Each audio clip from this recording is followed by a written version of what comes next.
Good morning, everyone, and welcome to our newest Facebook live session from the European Parliament. And today in our interview, we'll be switching the focus towards what is the EU doing in the world, what is the EU role in the world. And today, my guest will be David McAllister, who is the chair of Parliament's Committee of Foreign Affairs. And before we start our interview, Vasilis will have a few things to tell you. Hello, everyone. Have you got questions on Europe's role in the world? Are you particularly concerned about a foreign affairs issue? Well, then post in the comments now, and I'll be monitoring your questions and comments, and I will put as many as I can to Mr. McAllister for the next half hour or so. Back to you, Ruta. Well, thank you, Vasilis. Thank you very much for being here, Mr. McAllister. And let's start. There are so many things to discuss. And first of all, could you tell us more about what is Parliament's role in external action? And could you tell us more about the work of the Foreign Affairs Committee in the Parliament? Well, first of all, thanks for being here, and it's a pleasure. The European Parliament plays an increasingly important role in shaping the foreign policy of the European Union. One committee in this European Parliament is the Committee on Foreign Affairs, which I have the honor to chair. Our committee also has two subcommittees, one on human rights and one subcommittee on security and defense. The main task of the Foreign Affairs Committee of the European Parliament is to promote European foreign policy, to implement European foreign policy, and also to scrutinize what the European External Action Service and the Commission are doing. We are more or less responsible for the parliamentary scrutiny of the work of two members of the European Commission. On the one hand, the Vice President and the High Representative, Mr. Josep Borrell, who does foreign affairs. And then we also scrutinize the work of Commissioner Oliver Vahey, who's responsible for enlargement and neighborhood policy. All right. Well, and 6 months ago already, COVID-19 pandemic was officially declared, and the deaths worldwide are actually approaching 1 million now. And I know that you spoke recently where you said, quote, "Crisis has revealed a weakened global system where multilateralism is under attack." So has the virus fundamentally altered the fabric of international relations? What do you think? Well, this crisis has changed the whole world, and it will continue to change the whole world. The pandemic has also been a geopolitical game changer. What we are seeing is already now that certain tendencies are becoming stronger and quicker due to the pandemic. What we're seeing, and there will be a report discussed in the European Parliament, how COVID-19 has an impact on foreign policy. But we're already seeing now is the increasing rivalry between the United States on the one hand and China on the other hand. We're seeing that democracy, the rule of law, are under threat. Certain autocrats never try to miss an opportunity to increase the crackdown on democratic and structures and civil society. So we're facing this. Then you could also see the increase of disinformation campaigns, fake news during the crisis. So there are many, many elements. What is important for us in Europe, and that's why I said this statement you quoted, we in the European Union must strengthen multilateralism. We need to strengthen with like-minded partners that in this global world of the 21st century, we're all in it together. We can only battle this pandemic together, like we can only battle many other challenges together.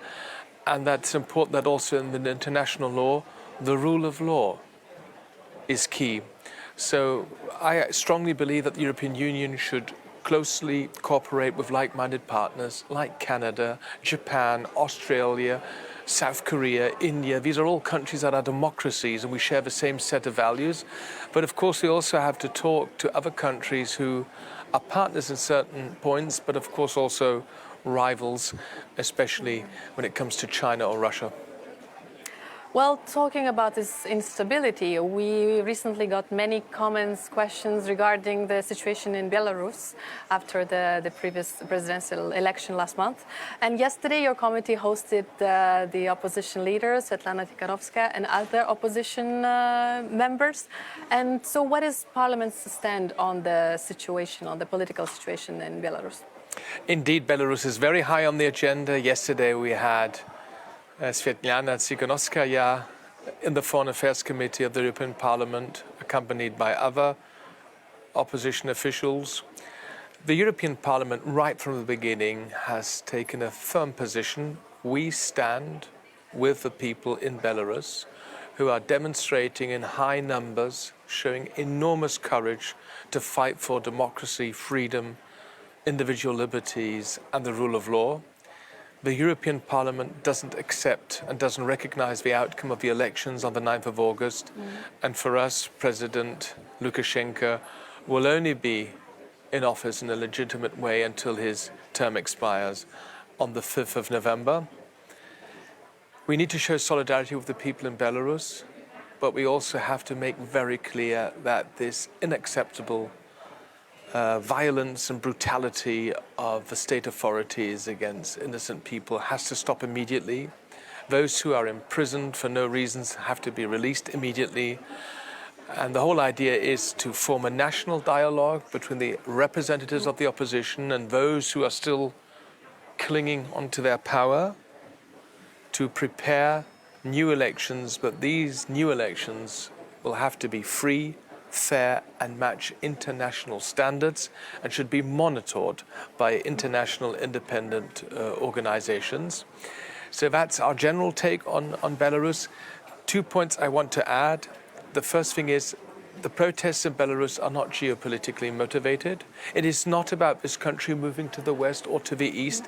It's about the understandable will of the people in Belarus to take their own fate into their hands.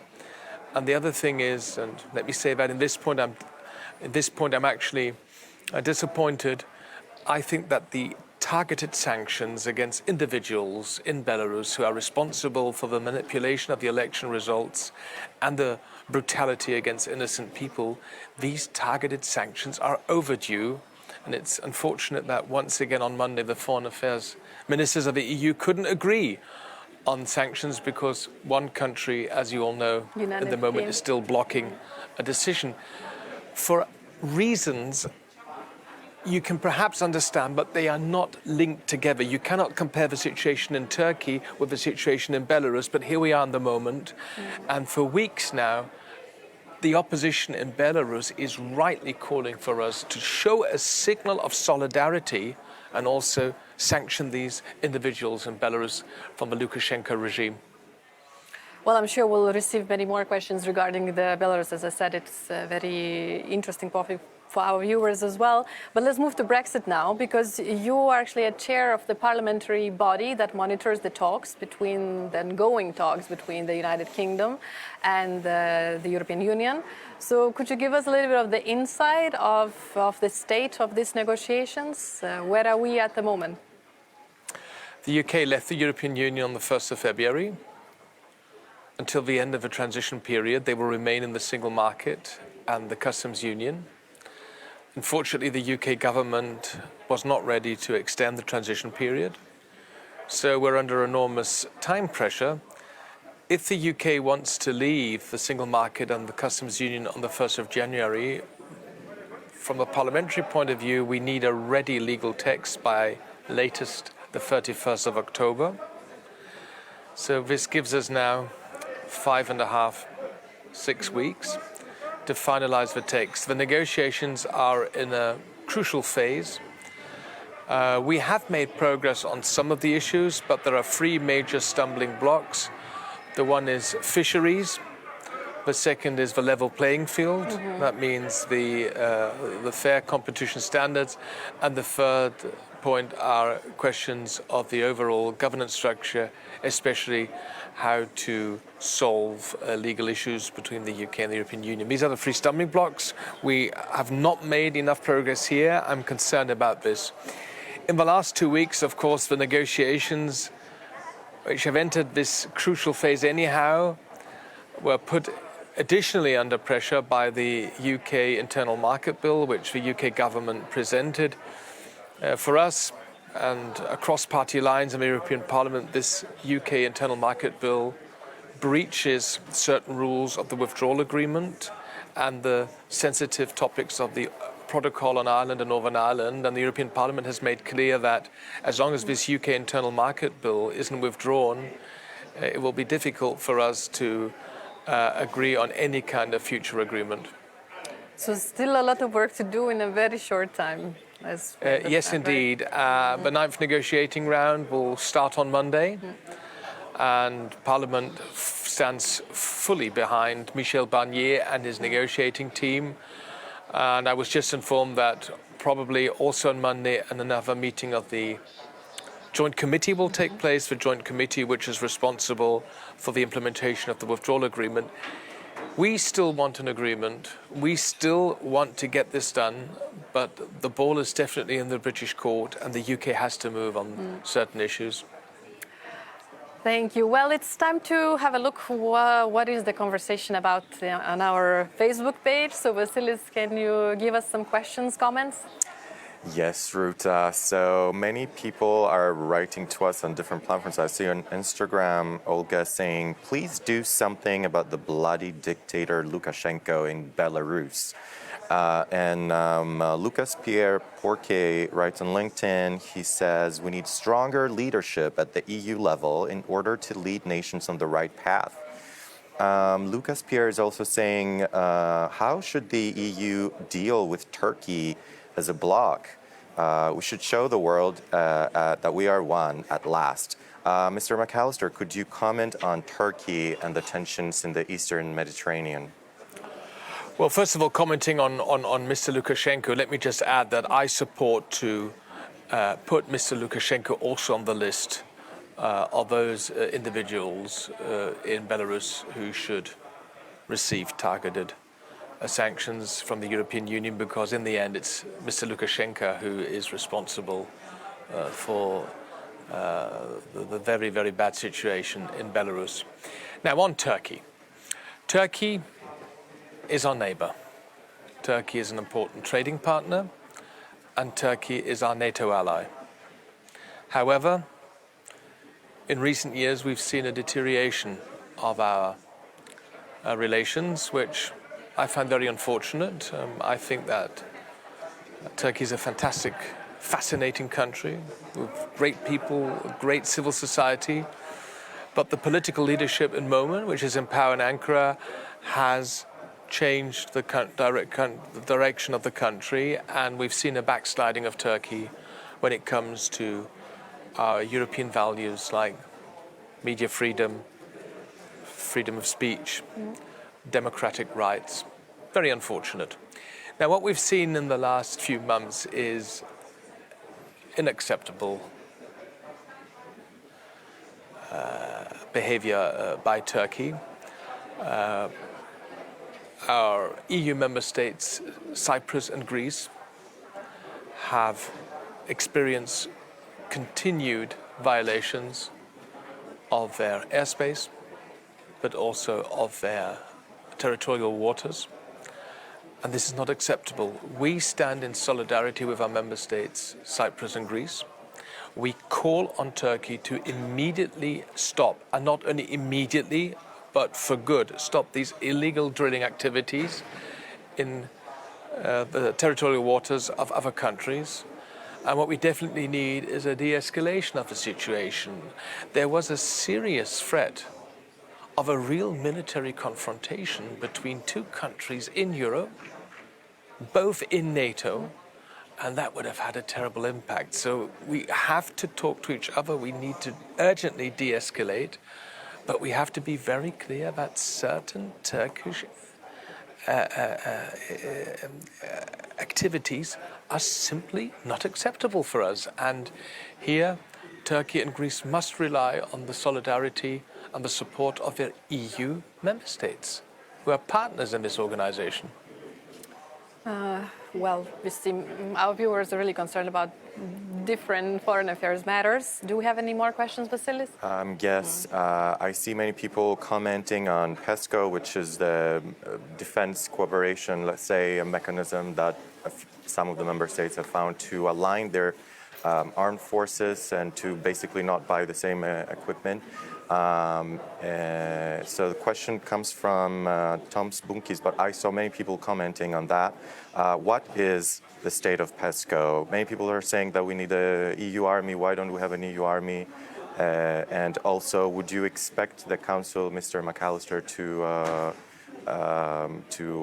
agree on sanctions on Turkey? And what is the position of the Parliament on that in the summit in a few days? Well, what we've seen in the Foreign Affairs Council on Monday is that all 27 member states agree on sanctions against Belarus, but one country, Cyprus, is linking this issue to the issue of sanctions against Turkey. On foreign affairs, and also including sanctions, unanimity is required.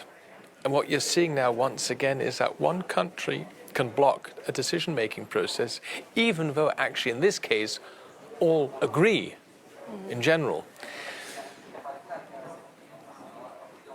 For me, this is another argument why people in the European Union, including me, are arguing for introducing qualified majority voting on foreign affairs, at least in certain fields where we should start, including the issue of human rights-related sanctions.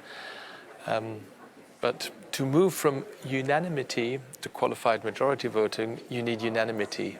And that is the problem at the moment. But, I mean, if you look at the media landscape today, most commentaries are saying, once again, European foreign policy, how we're organizing it in the moment, isn't efficient enough. We need quicker decision-making processes. We need to introduce qualified majority voting. I am in favor of introducing a European Security Council where a group of member states on a rotating basis closely coordinate European foreign policy with the High Representative Josep Borrell. And I also believe that we need to strengthen the role of the High Representative Josep Borrell. We need a strong European External Action Service. In the end, it's about a simple question. Do EU member states really believe on foreign affairs that they are stronger and more effective on their own? No way. In the 21st century, every European country is a small country. We have to get our act together. On trade, we are a world power. On trade, we are a world power because we have united our forces as 27. On foreign affairs, we still are divided on far too many issues, and as long as this is the case, others will be at an advantage. We are not going to get eye level with the Chinese, with the Americans, even with the Russians, if we don't unite our forces. So that's the one point I wanted to make. And a part of a more effective, coordinated European foreign policy is to move on European defense and security. I am strongly in favor of creating a European defense union until 2025. I know this is a tall order, but still, it was an announcement made by Commission President Juncker, which Ursula von der Leyen supports. It is not about militarizing the European Union. That is utter nonsense if people say that. And it's not about competition with NATO or doing something against NATO. No, it's about strengthening the European pillar within the framework of the transatlantic security cooperation. That's why we need a European Defence Union. We have made some good steps forward in the last few years, especially after the British decided no longer to veto our activities. PESCO is the one point. European Defence Fund is the second point. There are other defence and security policy related issues where we're moving on. PESCO is a step in the right direction, but the PESCO projects, from my point of view, need to be more focused, they need to be more specific, and they need to have real European added value and not duplicate national activities who have been there anyhow. A final point where I criticize recent developments, if you look at the multi-financial framework for the years 2021 to 2028. It is unfortunate that, especially on foreign affairs and security and defense, we have seen considerable cuts compared to the original proposal of the Commission. 10 billion euros less for the main foreign policy instrument, NDICI, and also cuts of several billion euros when it comes to the European Defence Fund. This is unfortunate because national politicians on Sundays talk about the need for more European foreign affairs and more European foreign policy and security and defence. In English, you call these speeches on Sunday kind of soapbox speeches. But on Monday, unfortunately, they weren't able of providing efficient and sufficient financial resources. This is one of the points we have criticized in the European Parliament and will play a role in the ongoing negotiations for the MFF. Well, moving now to Russia. Parliament called last week for international investigation into the attempted assassination of the opposition leader, Alexei Navalny. So what is Parliament's stand on it? The European Parliament has a clear position on EU-Russia relations. We have adopted many reports in the last few years, very good reports prepared by colleagues, rapporteurs and shadow rapporteurs from the different political groups. Russia is also a neighbor, but we have seen a deterioration in our relations with Russia for the last 10-12 years, and with the most negative event, the illegal annexation of Crimea. We have to take a firm stance on dealing with Russia. We have to make very clear that there are many activities of the Russians which we are totally against, and you have to be very clear in dealing with the Russians. On the other hand, we need communication channels with Moscow. We need to continue our dialogue. And I think it's also important to underline that, like Turkey, is not only President Erdogan, there are other parts of the Turkish society. This applies even more, much more, to Russia. Russia is more than President Putin and his cronies in the Kremlin. In the case of Mr. Navalny, this was an outrageous crime.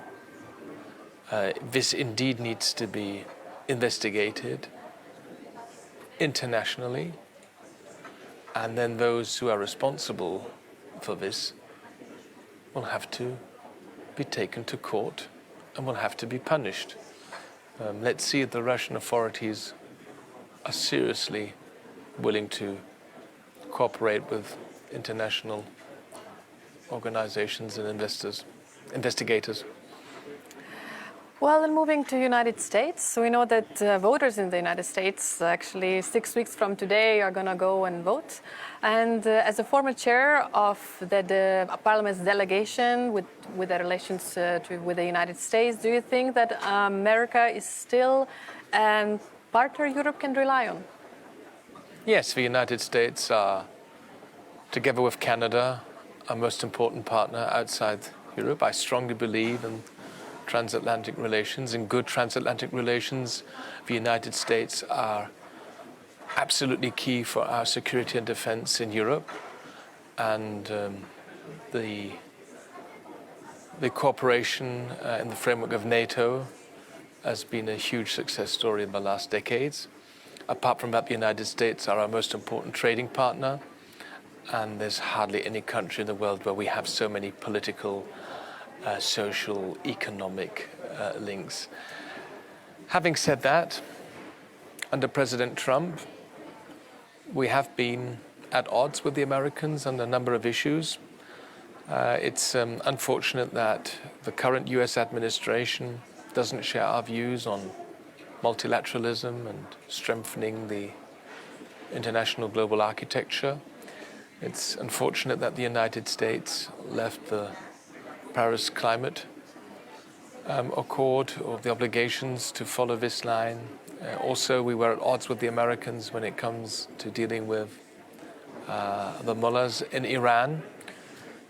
So there are many issues where we just have different political opinions, and I think there's hardly ever been an American president in the last decades, probably nobody, who has taken such a critical view on the European Union and on the European allies. Now it's up to the American people to decide who will be their next president. Unlike other countries in the world, the United States are a fully fledged democracy. Free and fair elections will take place, and the American people will have a say, and we will then have to deal either with another term of Mr. Trump as president or with Mr. Biden as the new president. One thing is clear, we here in the European Union, we are interested in improving our relations with the United States. It was just very difficult in the last 3 years, or the last 4 years, with the administration of President Trump. Well, and moving now to China, I know that yesterday your committee welcomed the ambassador of China to the European Union. So what is the current state of EU-China relations at the moment? Well, we just had the EU-China summit, where Ursula von der Leyen, Charles Michel and Angela Merkel met with the Chinese president. I think the 3 terms describe our relations with China best. China is an important partner in dealing with certain political challenges, for instance, climate change. Without a close cooperation with the Chinese, we will not be able to match and fulfill the huge expectations people, especially the young generation, have in reducing the emissions. So they're an important partner in political fields. They are an economic competitor. We are interested in competition, global competition when it comes to the economy. However, it has to be fair. And what we want is that the rights and the things we are granting the Chinese when it comes to European markets, we want the same access to Chinese markets. So it's about reciprocity. But let's be very clear, China is also a strategic geopolitical rival. We don't share the same views on democracy and the rule of law. And there are many issues which need to be firmly addressed in dealing with the Chinese. The situation in Hong Kong, human rights issues, how the Chinese leadership is dealing with national minorities in their own country, and also an increasingly assertive foreign policy in the East China Sea or in the South China Sea, just to give 2 examples. So it's a mixed picture,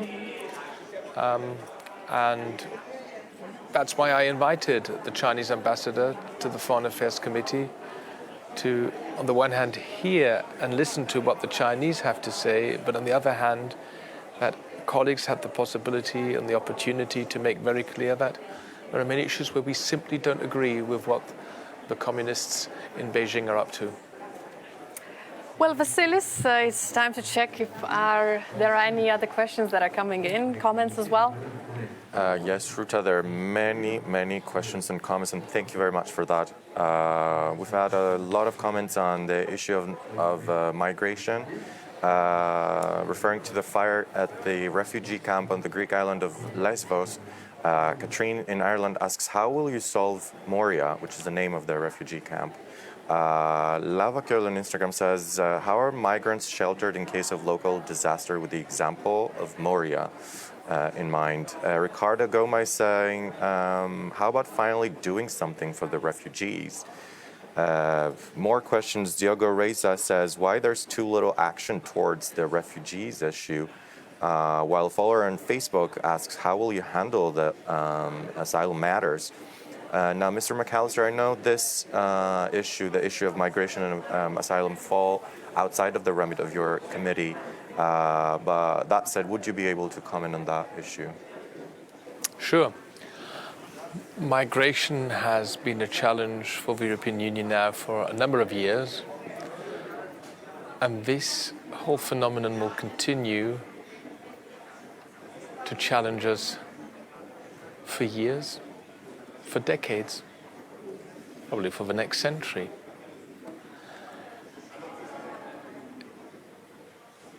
The Commission presumably will present the new asylum and migration package tomorrow. This will be another attempt of the Commission trying to unite the 27 member states on how to deal with all these enormous challenges. The 27 EU member states have different interests and different policies on migration, and this won't go away. We will have to accept this. On the one hand, we have countries in our southern European Union and the Mediterranean who are directly confronted with migrants, regular or irregular migrants, reaching European shores every day. You have countries in the west and in the north of Europe who are willing to show solidarity and who are willing to accept that we need to share the burden among member states. And then you have some governments in Eastern Europe who simply don't want to share the burden, who simply say this is none of our business. And we have to accept this, first of all, even though I don't agree with the stance some of our Eastern European governments take. But we need to find common ground to move forward. And what we agree in Europe is that we have to fight the root causes of migration on the ground. That means we need to increase massively our support, especially for our neighboring and partner continent, Africa. Second, we have to fight the smugglers.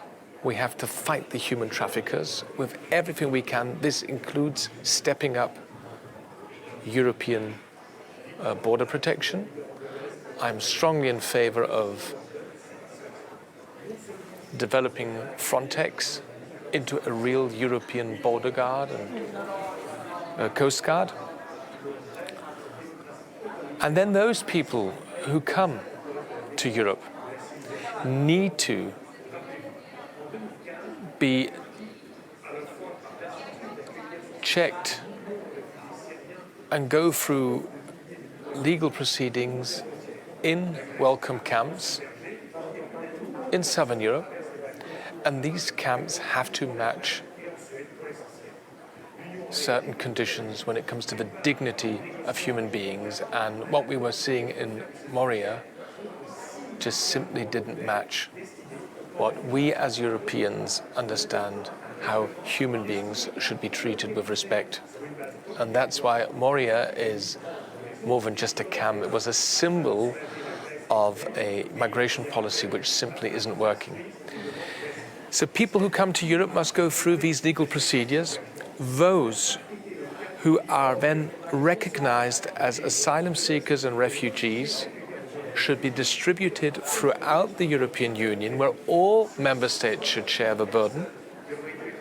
We cannot leave Greece or Italy or other countries on their own in this. My home country, Germany, for instance, has always been ready to share the burden. But accepting people who can come also means that those people who cannot stay have to be returned to their home countries. One thing is linked to the other. And that's why there's no simple solution to migration. But one thing is clear for me. We can only do this together in Europe. We need more European solidarity, and that's why the European Parliament has called so often on the member states to get your act together and show common sense and try to deal with this more effectively. So this is, I think, what migration is all about. But let's be very clear, this phenomenon won't disappear. Neither this year or next year. It's going to stay with us for decades, and that's why we need to prepare. Migration has such a potential to divide the European Union. That's why we need to try and balance the different political views among the 27 member states, that the European Union doesn't fall apart on this very, very crucial issue.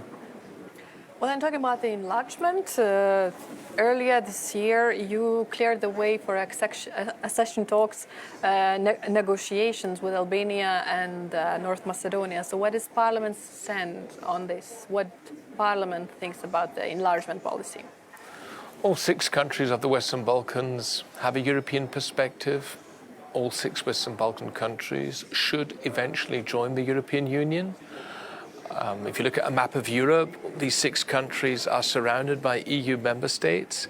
The whole Western Balkan region lies in the heart of Europe, and with no other countries outside the EU do we have these close contacts. The 6 countries of the Western Balkans are moving towards EU membership at very different speeds and at very different paces. The accession negotiations are ongoing with Montenegro and Serbia. We haven't seen really much progress in the last 1.5 years. We call on the governments and the parliaments in these countries, in the 2 countries, to continue their reforms so we can open further chapters and provisionally close them. Then we have a second group of countries, North Macedonia and Albania, which are now ready to officially begin the accession talks. And I do hope that we will see the kickoff in this second half of 2020 under the German presidency. Definitely for North Macedonia, hopefully also for Albania. And then we have the third group of countries, in this case Bosnia-Herzegovina and Kosovo, who are not ready yet to officially start the accession negotiations. Accession negotiations are very challenging, they're hard work, but in the end, going through this process, it's beneficial for the people in these countries, and it's beneficial for reforming the economies. A country can only join the EU when it fulfills all, and I mean all, the political, economic and legal required standards. So the Western Balkan countries still have a long way in front of them, and it will depend in the end on themselves when they are ready to join. But the support of the European Union is there, and we are by far the largest financial donor for these countries in supporting them preparing for an EU membership. Well, Vasilis, do we have any last questions and comments? Yes, Ruta. So Mozan says, please stop the diplomatic relations with the Islamic Republic of Iran. And maybe, Mr. McAllister, that could be an issue that you could talk about, especially in the light of Israel normalizing ties with Arab countries and such as the United Arab Emirates and Bahrain, and apparently there may be more countries coming up next. So in light of those of that changing environment in the Middle East, what is the European Union's position on that, on the future of Israel-Arab relations, and also what is our policy on Iran? Well, on Israel, let's be clear, it's the only democracy in the region, the only fully fledged democracy.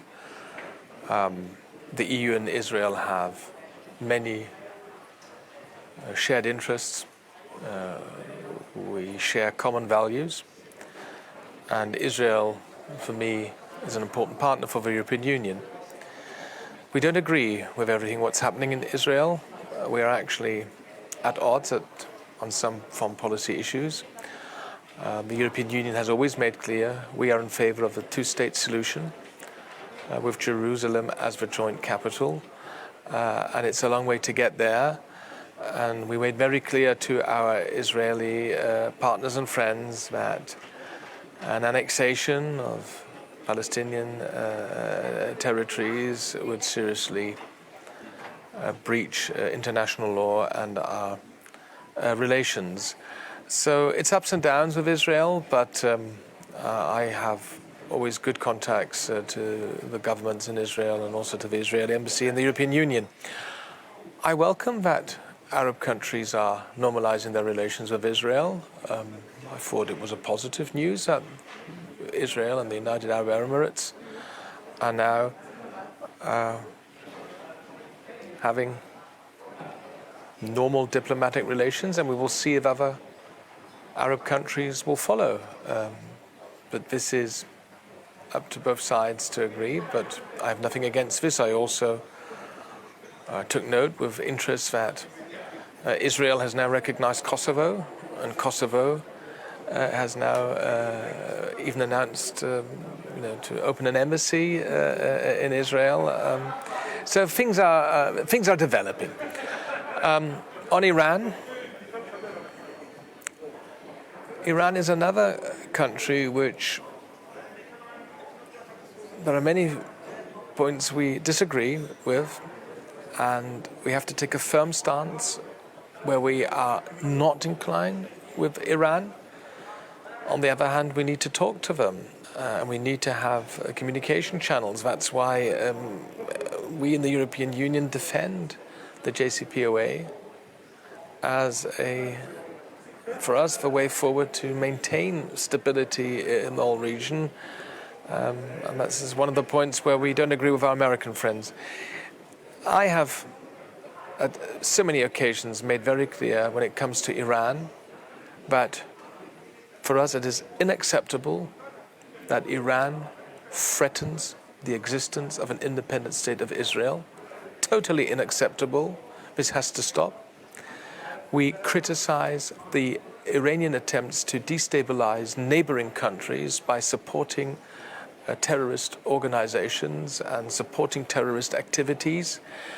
We criticize the continued meddling of Iran in the internal affairs of other countries in the region. And we also have made very clear that there are serious violations and breaches of human rights in Iran. So the European Union and also the chair of the Foreign Affairs Committee, we take a very critical stance on Iran, and still we need some communication channels with the mullahs in Tehran.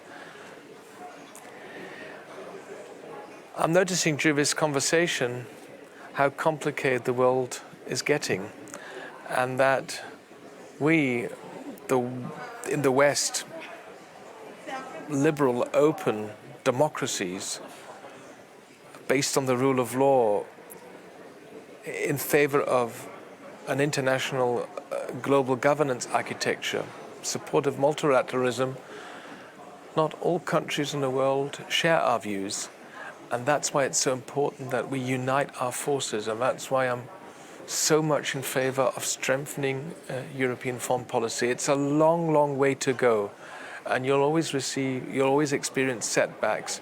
And still, I do hope that Commission President Ursula von der Leyen's tall order of a geopolitical commission, that this geopolitical commission is actually now translated into concrete actions.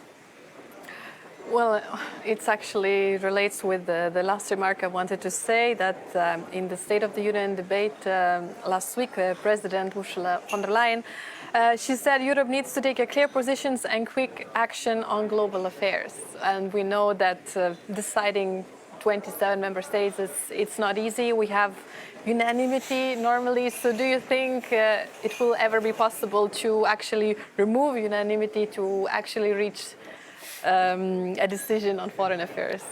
Well, probably a long way to go. Ursula von der Leyen was absolutely right with her claim. I couldn't agree more. We need to improve the way we are doing foreign policy in the European Union. One, not the only, but one step would indeed be to move on from unanimity to qualified majority voting. At least we should test this on certain political fields. It's up to the member states. The European Parliament has a clear position on this. We have many, many times called on member states to finally move forward. Hopefully, these new challenges around the COVID-19 pandemic will make some heads of government, some national governments perhaps rethink their position. Well, thank you very much. We spent 45 minutes together. You answered so many different questions on so many different topics. So thank you everyone for your questions, for your comments. Thank you, Vasilis. Thank you, Mr. McAllister. And we hope to see you soon on another live interview with us. Thank you to both of you for organizing this, and thanks to all those who followed this session, and good luck, and please continue to support a strong and united Europe.